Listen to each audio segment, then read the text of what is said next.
수학 문제를 풀었어요. 틀릴 수 있죠? 근데 틀렸어. 엄마 답답하잖아요. 애들을 위해서 부모님들이 말씀은 참으세요. 근데 못 참는 게 있어요. 표정. 엄마의 표정 언어가 되게 중요한데 그게 애들을 표정까지 이렇게 격려할 수 있도록 해야 되는 것 같아요. 모르니까 배우는 거잖아요.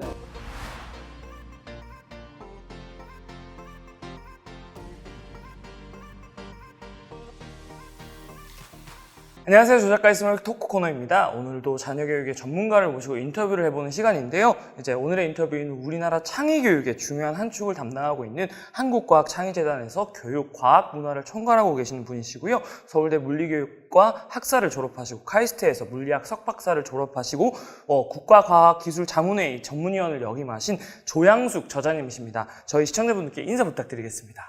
안녕하세요. 한국과학창의재단 조양숙입니다. 구독자님들 만나서 반갑습니다. 네, 반갑습니다.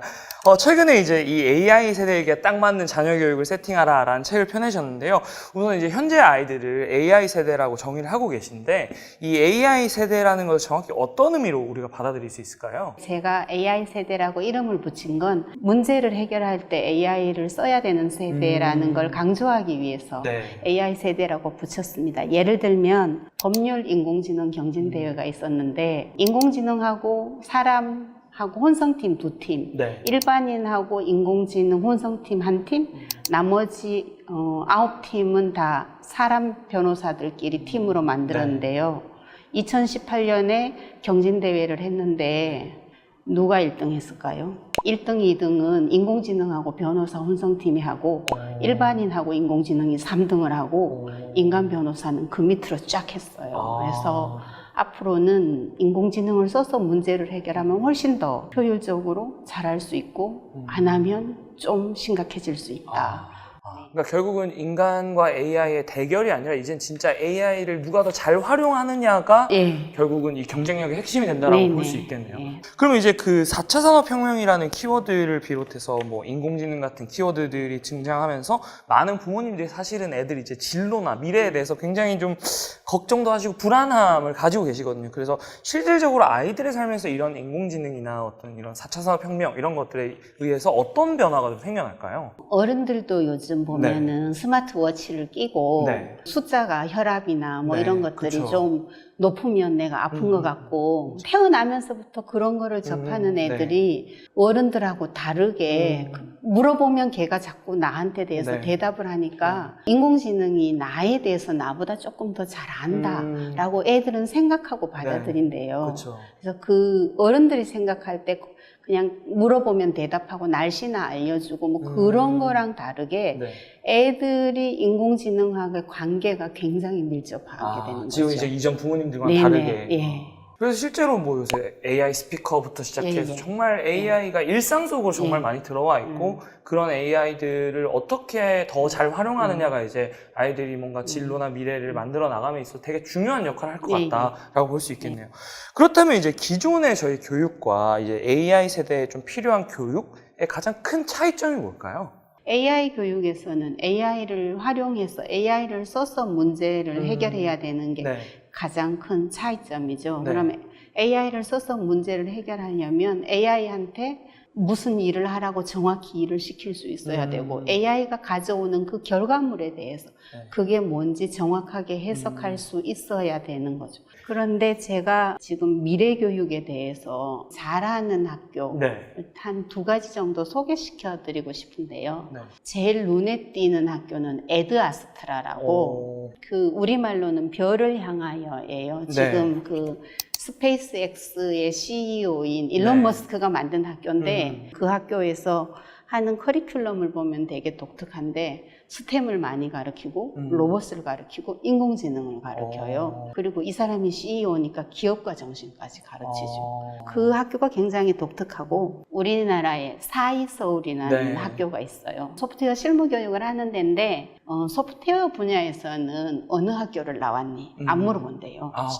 뭐 할 수 있니? 이걸 물어보니까 실무 교육을 하는 커리큘럼도 굉장히 다른데 이 학교는 산무라고 해서 강사가 없고 교재가 없고 학비가 없고 이렇게 하는데 우리가 그냥 만드는 게 아니라 프랑스의 에꼴 41을 이렇게 딱 들고 와서 하는데요. 그래서 우리는 이제 선생님 뭘 가르쳐야 되고 교과서를 배워야 되고 이런 게 이제 딱 박혀 있는데 그거를 버리고 자기 스스로 팀끼리 배울 수 있고 거기는 평가를 동료 평가를 해가지고 어떤 식으로 하냐면 동료를 평가하면 플러스 1점, 내가 평가를 받으면 마이너스 1점 이렇게 해가지고 동료의 코드를 보면서 더 많이 이해를 하게 하는 구조로 되어 있는 거죠. 그래서 점수 잘 받는 교육에서 문제를 해결하는 교육으로 완전히 건너가는 거죠. 그러면 저자님이 이 두 가지 학교에서 좀 뭐 공통적으로나 또는 뭐 각각 이 두 교육 과정이 굉장히 좀 이 시대에 맞는 교육이다 생각하시는 가장 결정적인 이유가 있을까요? 학생들한테 하나는 큰 시각을 주고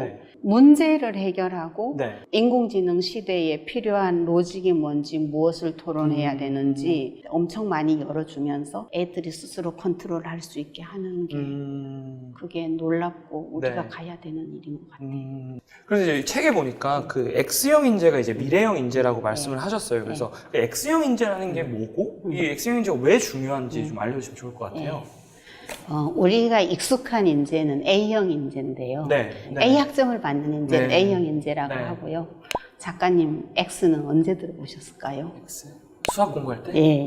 숫자의 미지수 X를 사람도 미지에 정해지지 않는 분야에 도전하고 새로운 모습으로 변화될 수 있는 사람, 그런 사람을 X형 인재라고 한 거죠. 그럼 X형 인재가 되는 게 왜 중요한가요?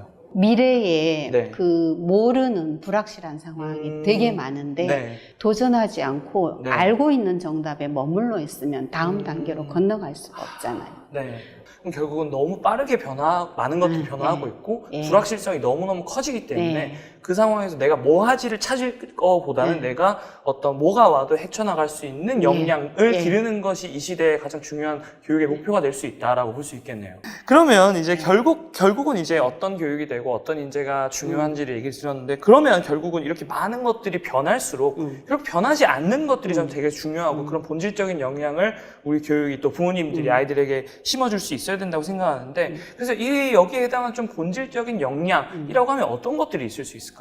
딱 한 가지를 꼽으라고 그러면 배우는 거에 있어서 나는 잘 배우는 사람이다라는 아이덴티티를 형성하는 게 제일 중요하다고 생각해요. 학교를 가면 점수를 이렇게 받아오잖아요. 97점 이렇게 받아오면 잘했어 이렇게 해야 되는데 그 순간에 물어보잖아요.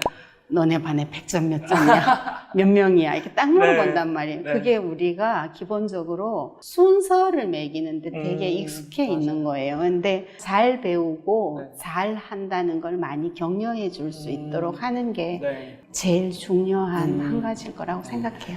그러면 이제 요새 많은 분들이 이런 학습 능력과 관련해서 문해력에 굉장히 관심을 많이 가지고 계시거든요. 근데 이제 책에서 그 세 가지 문해력이 중요하다고 말씀하셨는데 이 문해력이 어떤 문해력들일까요? 제가 책에서 소개한 거는 기술적 문해력, 데이터 문해력, 인간 문해력 이 세 가지를 소개했는데요. 기술이 너무너무 발달하니까 기술에 대한 문해력이 있어야 되죠. 근데 인공지능 시대에 데이터가 쏟아지잖아요. 그 데이터도 무슨 데이터고 어떻게 해석해야 되는지 알아야 되고 그 다음에 그런 것들을 써서 서비스를 했을 때 사람들이 어떻게 반응할지 그걸 알려면 사람들의 니즈가 뭔지 그런 것도 잘 알아야 되고 또 앞으로의 세상에도 이게 사람 사이의 관계가 되게 중요할 거기 때문에 인간 문해력도 중요하다고 소개를 했어요. 책을 또 보면 이제 책 전체적으로 연결, 유연함, 초연결 이런 키워드들이 강조되고 있고 사실은 이게 미래 사회에서 굉장히 중요하다고 피는 키워드인 것 같아요. 그래서 아마 이게 그 스티브 잡스가 말했던 창의성이라는 게 곧 무에서 유를 창조하는 게 아니라 그 점들을 연결하는 거다. connecting dots 하는 거라고 이제 얘기했던 것과 좀 비슷한 맥락인 것 같아요. 그래서 좀 연결 또는 이 초연결이 중요해진 이유가 있는지 그리고 이런 연결 역량은 어떻게 기를 수 있을지가 좀 궁금합니다. 아인슈타인은 그 노벨상을 받은 논문을 혼자서 썼고요. 그 이후에 뭐 왓슨 크릭 이런 사람은 2명이서 쓰고 뭐 이렇게 했는데 지금은 한두 명이 쓰는 논문 자체가 없대요.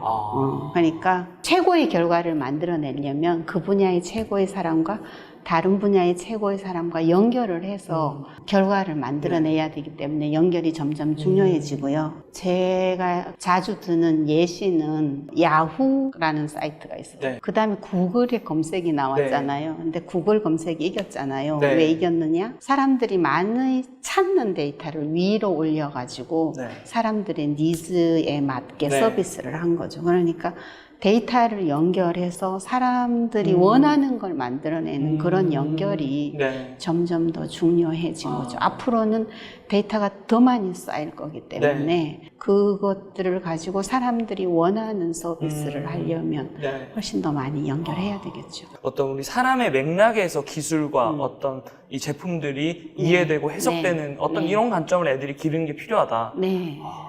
최근에 이제 이런 얘기 주신 맥락에서 이제 영미권에서는 스템 교육, 또 우리나라에서는 사실 인문 예술을 덧붙인 스팀 교육이라는 걸 굉장히 강조하고 있죠. 저희 스몰빅 클래스 뭐 채널도 플랫폼도 이제 전반적으로 스팀 교육에 대한 어떤 지향점을 가지고 있는데 저희 시청자분들께 스팀 교육이 왜 강조되고 있는지 물론 아시는 분들도 계시겠지만 또 모르시는 분들이 계실 거기 때문에 좀 그런 간단한 설명 부탁드리겠습니다. 저희가 이제 스팀을 해보면 공통적인 한 가지는 학생들이 즐거워한다. 사진만 봐도 스팀 수업인지 아닌지 알 수 있다. 그래서 애들이 즐거워하면 스팀 수업이다.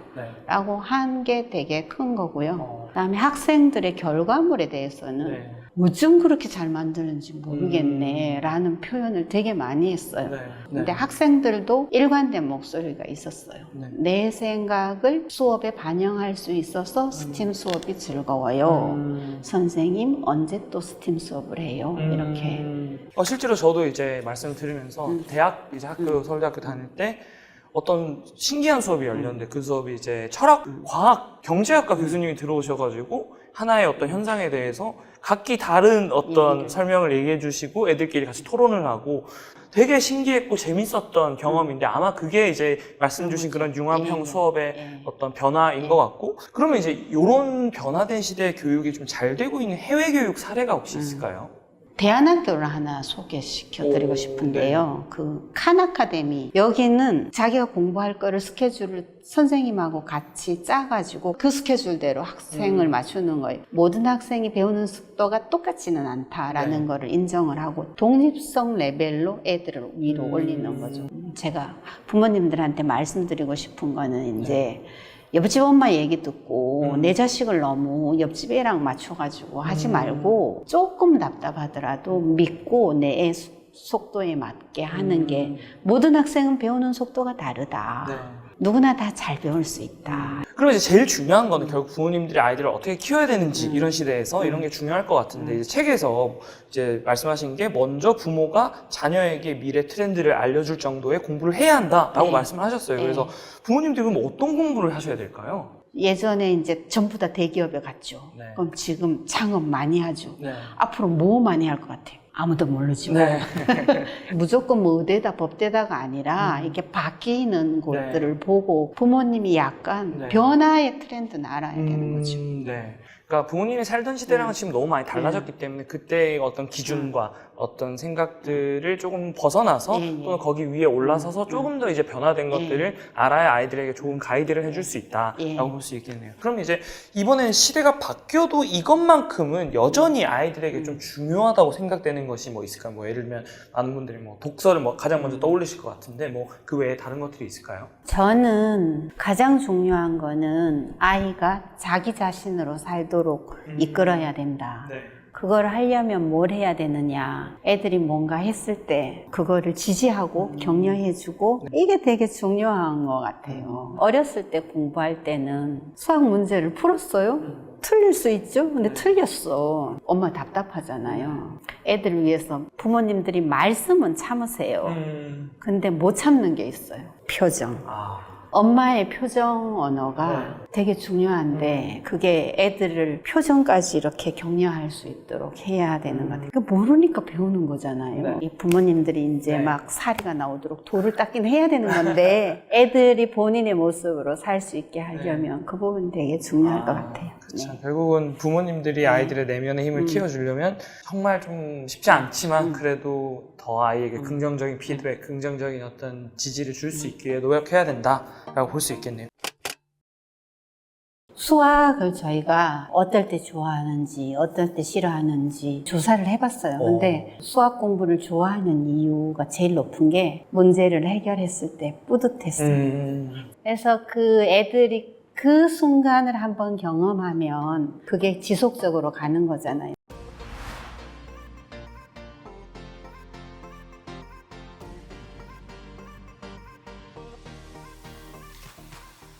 안녕하세요. 한국과학창의재단 조영숙입니다. 구독자님들 만나서 반갑습니다.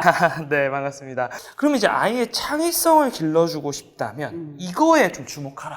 추천할 만한 게 있을까요? 저는 학생들의 생각이 밖으로 드러나게 하는 활동을 해야 된다고 생각해요. 해외 연수 갔을 때 스템 학교라는 데를 방문했는데 모든 아이들의 작품이 다 걸려 있어요. 잘했거나 못했거나 모든 애들의 작품을 다 걸어서 그 학생이 드러낸 거를 그거를 다 격려해주고 칭찬해주는 거죠. 엄마가 생각하기에 조금 늦게 하더라도 그거를 이제 드러내고 거기서부터 한 발씩 한 발씩 갈 수 있게 하는 게 되게 중요한 것 같아요. 그 봉준호 감독이 가장 독창적인 것이 가장 창의적인 것이다라고 얘기했던 것처럼 뭐 상중하 중에 얘가 어디에 있지가 아니라 우리 애가 갖고 있는 그 자체에 우리가 초점을 맞추는 게 중요하다라고 볼 수 있겠네요. 그럼 자녀의 문제 해결력을 길러주려면 또 이제 창의성만큼이나 이게 중요하니까 좀 부모님이 어릴 때 어디에 교육에 방점을 둬야 될까요? 애는 부모님 중에 누군가를 닮았어요. 본인이 어디에서 격려를 받고 자극을 받았는지를 생각해보고 애는 조금 다를 수 있지만 그걸 일단 이렇게 그 근처로 애를 끌고 가서